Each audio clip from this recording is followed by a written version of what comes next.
बिस्मिल्लाहिर्रहमानिर्रहीम नहमदुहु व नुसल्ली व नुसल्लिमु अला रसूलिहिल करीम अम्मा बाद।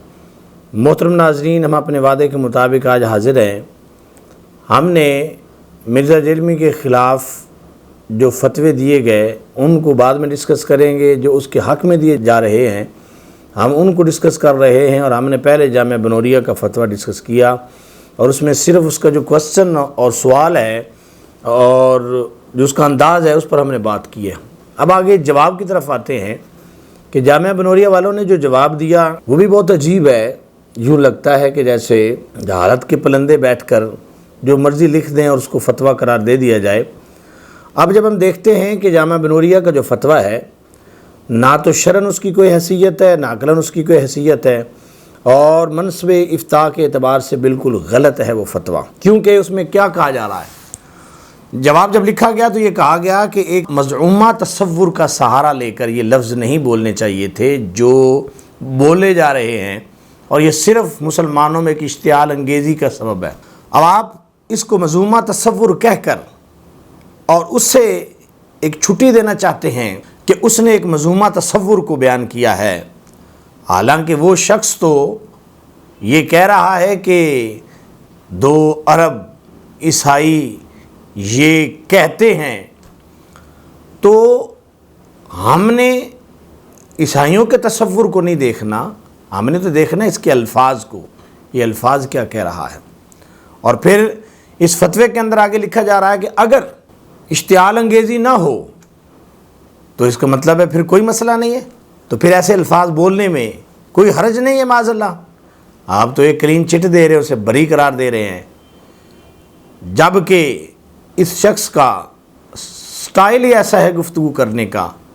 क्या आप इसकी पहली बातों को पेश नज़र नहीं रखते कि जो कहता है हमारे उस्ताद कहा करते थे कि अगर तौहीद बयान हो तो फिर रिसालत की तो तौहीन होगी। माज़अल्लाह ये कैसी अजीब बात है।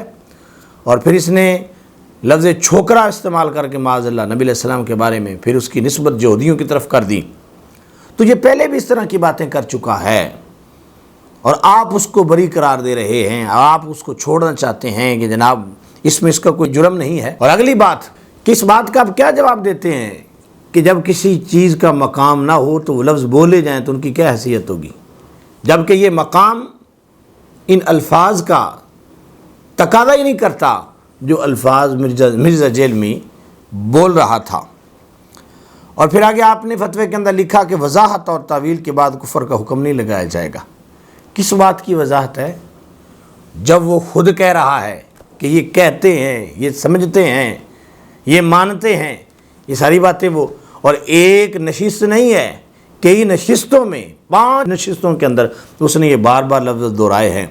कौन सी वजाहत है, किस वजाहत की आप बात कर रहे हैं और उस वजाहत से आप उसको छुट्टी दे रहे हैं सिर्फ़ इश्तियाल अंगेज़ी की बुनियाद पर। और फिर आपने जो फतवे की तायीद के अंदर कुरान मजीद की आयत बयान की है, उस कुरान मजीद की आयत का ताल्लुक़ क्या है आपके इस फतवे के साथ, उसका लिंक ही कोई नहीं है। वहाँ तो हज़रत ईसा अलैहिस्सलाम के बारे में मुबश्शिरन बिरसूल याती मिन बाद इस्मुहु अहमद, इसके इस फतवे के साथ क्या ताल्लुक़ है कि आप उसको आयत को मेंशन कर रहे हैं। और आपने जो हदीस मेंशन की कि जब बंदा बोलते हुए ध्यान नहीं देता और लफ्ज़ निकल जाते हैं और अल्लाह ताला जो है वो नाराज़ हो जाता है और अल्लाह ताला को उस पर जलाल आता है, अब उस हदीस का इस फतवे के साथ क्या ताल्लुक़ है, हमें भी समझाएं इस ताल्लुक़ को। हमें तो नहीं समझ आया कि जामिया बनूरिया वालों ये तुमने हदीस यहाँ फतवे में क्यों बयान की है, हालांकि वहाँ पर यह है हदीस में कि बंदे का ध्यान नहीं होता बात करते हुए, और यहाँ ध्यान की तो बात ही नहीं। यहाँ पर तो बार बार कह रहा है कि जनाब मैंने ये लफ्ज़ बोले हैं तो मैंने इस वजह से बोले हैं। यहाँ तो वो ध्यान से बोल रहा है और आप उसको हदीस, ऐसी हदीस की वजह से खुली छुट्टी दे रहे हैं जो इस मजमून के साथ ताल्लुक़ ही नहीं रखती। फिर आपने फतावा हिंदिया में से एक जुज़िया पेश किया कि गलती से कोई कलमा कुफर निकल जाए। यहाँ गलती से कब निकला है, ये तो उसने कहकर और फिर उस पर दलीलें दी हैं कि मैं जो कह रहा हूँ मैं सही कह रहा हूँ। तो ना कुरान की आयत का, ना हदीस पाक का, और ना फतावा हिंदिया की उस बात का, जो उस जुज़िए का इस बात के साथ ताल्लुक़ है। बिल्कुल लिंक ही नहीं है इन दोनों बात फतवे के साथ इन चीज़ों का।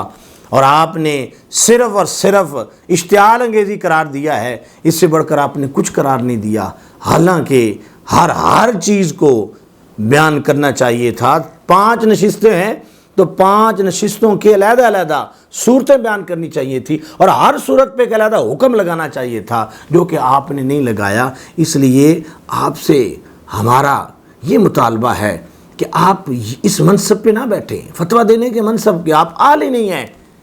فتویٰ دینے کی بھی شرائط ہوتی ہیں، ہم اپنی اگلی ایپیسوڈ کے اندر اس کو بیان کریں گے کہ فتویٰ دینے کی کیا شرائط ہیں۔ وہ شرائط ہوں تو آپ فتویٰ دے سکتے ہیں، ورنہ اہلیت نہ ہو تو فتویٰ دینے کی اجازت نہیں ہے۔ اللہ تعالی ہم سب کو قرآن و سنت سمجھنے کی توفیق عطا فرمائے۔